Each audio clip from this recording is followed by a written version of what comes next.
네, 오늘도 대담 나눠주실 네 분의 패널 모셨습니다. 장성호 건국대 교수, 고영신 한양대 특임교수, 김철근 동국대 교수, 봉영식 아산정책연구원 선임연구위원 나오셨습니다. 어서 오십시오. 네, 안녕하세요. 네, 먼저 앞서 보신 내용과 관련해서 어제 한일 외교장관 회담 총평을 한번 해주신다면요, 고 교수님. 어쨌든 연말 타결이라는 시한에 쫓겨서 그런지 기대에는 좀 못 미친 미흡한 타결이었다. 뭐 이렇게 숫자로 표시한다면 7대3, 6대4 우리가 3이나 4 정도의 그런 성과를 거둔 거 아니냐 이렇게 보여지고요. 정부 측에서 물론 그동안 가장 걸림돌이 되었던 부분들에 대해서 이런 한일 관계의 어떤 새로운 전기를 마련한다는 차원에서 많은 노력을 기울인 것은 사실입니다만 또 그런 부분은 평가할 부분이 없지는 않지만 정부가 이야기한 대로 창의적인 해법이라기보다는 좀 두루뭉술한 해법이랄까 뭐 야당 측에서는 굴욕협상, 굴욕외교라고 하고 있습니다만은 가장 핵심이 됐던 그런 법적 책임 문제 등 이런 부분에 대해서 좀 지나친 양보를 한 거 아닌가 하는 것이 좀 제가 받은 느낌입니다.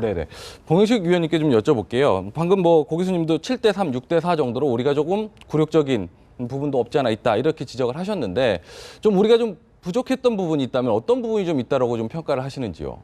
뭐 창조적인 합의라는 그런 포뮬러를 가지고 양측이 자국에 유리한 해석을 할 여지를 남겨놓았습니다. 그것이 이제 협상 타결에 도움이 된 것은 사실이지만 그 향후 불씨를 남겨놓은 측면도 있습니다. 합의가 타결된 것이 아니라 이제부터 어떻게 하느냐가 더 중요한 그런 단계로 들어갔다고 볼 수 있습니다. 근데 일단 보면은 가장 문제가 됐던 것 중에 가장 그 앞서서 본 리포트 중에서도 가장 그 위안부 할머니들이 가장 속상했던 부분 중에 하나가 소녀상 이전 문제였거든요. 그러니까 당초에 그 일본 그 기시다 외무상 같은 경우도 일본 언론과 인터뷰에서 완전히 뭐 이전하는 걸로 인식을 하는 것처럼 말을 하더라고요. 김철근 교수님께 좀 먼저 좀 여쭤볼까요? 이런 부분에서 우리나라 외교부 좀 잘못한 부분이 아닌가요? 좀 문제가 있는 거죠. 정부에서 그게 세운 것도 아니고 시민단체하고 할머니들이 세워놓은 거잖아요. 그리고 그 피해 할머니들이 요구하는 부분에 특히 이제 소녀상 부분은 그 자리에 있어야 되는 거고. 우리가 2차 대전이 끝난 이후에 독일이 그 계속 행하는 사죄의 형태를 좀 보면 알 수가 있어요. 현직 총리들이 지금도 그 상황이 되면 언제든지 가서 무릎 꿇고 사죄하고 반성하고 이걸 꾸준히 해오고 있는 거 아닙니까? 근데 이게 지금 우리나라 정부가 뭐라고 그랬습니까? 불가역적 해결이다. 그럼 앞으로는 그 얘기에 대해서는 하지 말란 얘기 아닙니까? 박근혜 정부가 5년 단임제 정부입니다. 박근혜 정부가 현재 해결할 수 있는 부분은 해결하되 추후에 어떤 외교적 사안에 대해서 생길 수 있는 많은 문제들이 있는 건데 왜 이런 단어를 사용해서 앞으로는 이 문제에 대해서 거론하지 말라? 그런 권한이 어디에 있습니까? 이런 점이 좀 문제가 있고요.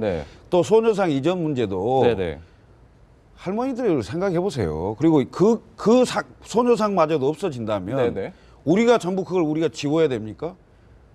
일본 현직 총리나 일본의 그 책임자들이 항상 그걸 보면서 사죄와 반성하는 마음을 태도를 가지고 있어야 되는 거 아니겠습니까?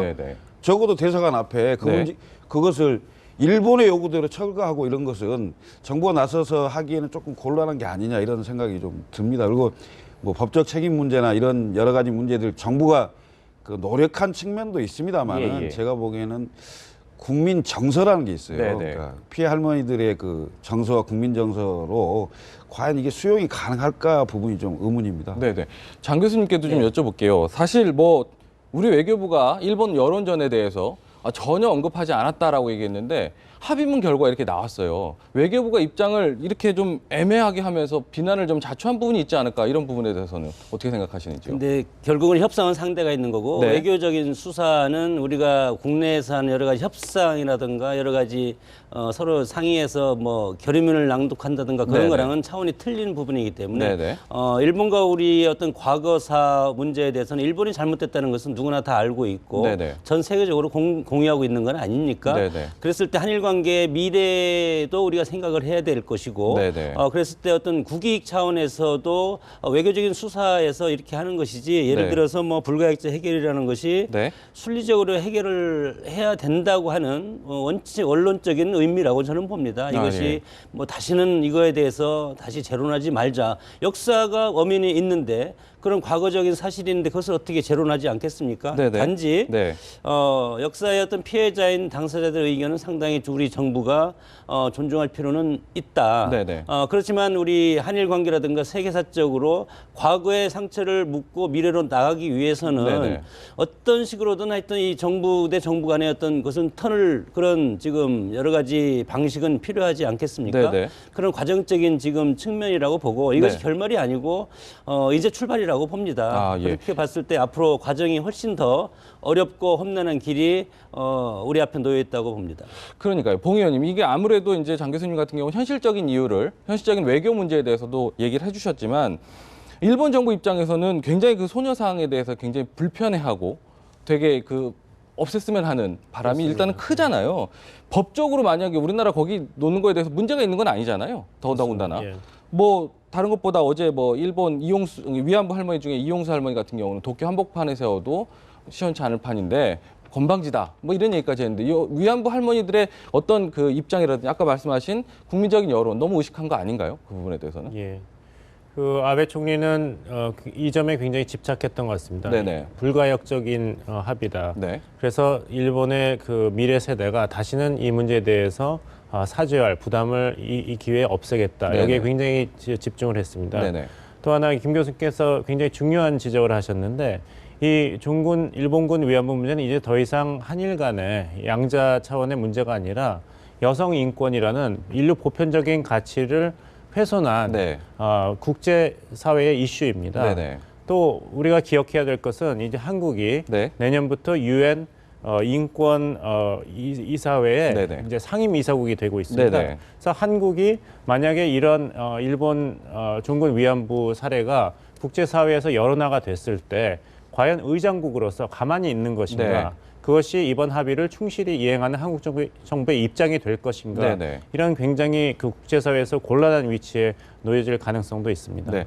근데 저도 한 말씀 거기에 네네. 붙이면은 어제 합의에 보면 이제 유엔 등 국제사회에서 비판을 자제하겠다 했는데 네네. 그 표현으로 보면 우리가 뭘 자꾸 헐뜯은 그런 걸 이제 안 하겠다 그런 느낌을 주고 있거든요. 마치 우리가 실제로. 일본을 헐뜯었던 네, 것처럼. 네네. 국제사회에서. 네네. 그런데 실제로 어제 끝나고 나서도 예. 이 소녀상 문제라든가 이런 부분에 대해서도 우리 측 발표와 이 일본 외무대신 네네. 외상이 한 내용이 좀 다르거든요. 네네. 우리 정부 자체가 네. 소녀상 문제에 대해서 일본 언론에서 이미 언론 플레이를 했거든요. 예. 그 부분에 대해서 우리 정부는 그런 일이 없다. 그건 민간단체가 하는 문제인데 예. 이전하고 그런 문제를 정부가 관여할 사항이 아니라겠는데 또 결과적으로 그렇게 나왔고 네네. 더군다나 국제사회 지금 소녀상 문제가 여기만 있는 게 아니지 않습니까? 전국에도 있고 그렇죠. 미국에도 있고 뭐 유럽에도 있고 여러 곳에 있는데 예. 이런 부분에 대해서 우리 정부가 사실상 이 이전을 정부가 적극적으로 나서서 해결해 줄 듯이 이렇게 얘기해버린 것은 예.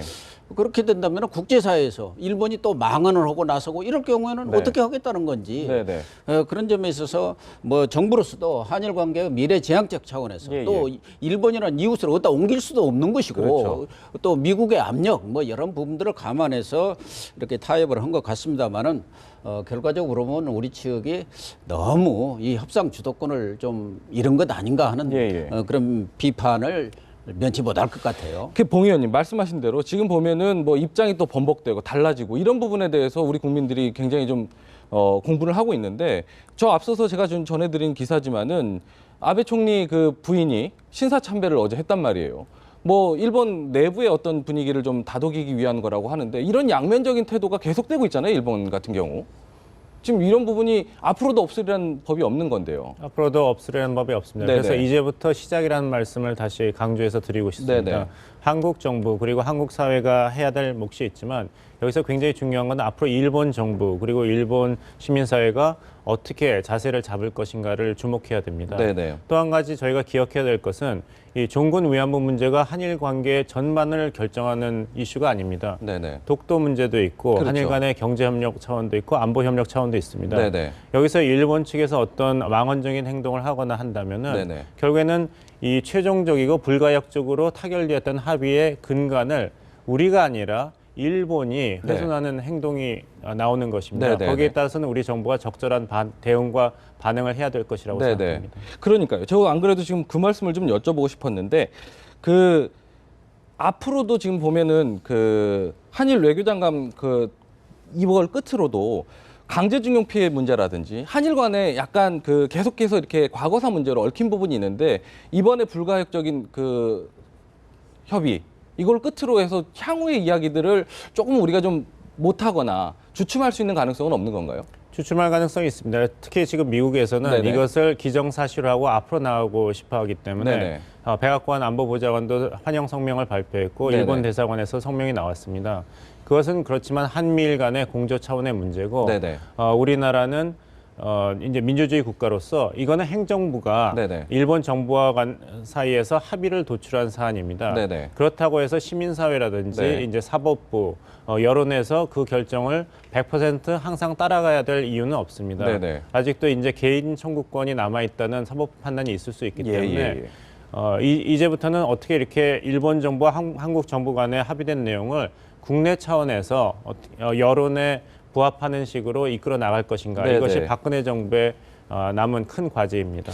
그러니까 오늘 뭐 오후에 외교부 임성남 차관이라든지 조태열 차관 같은 경우가 정대협 쉼터라든지 나눔의 집을 각각 방문을 한다 하는데 우리 그 위안부 할머니들 어떻게 좀 다독일지도 좀 관심을 지켜봐야 될 것 같습니다.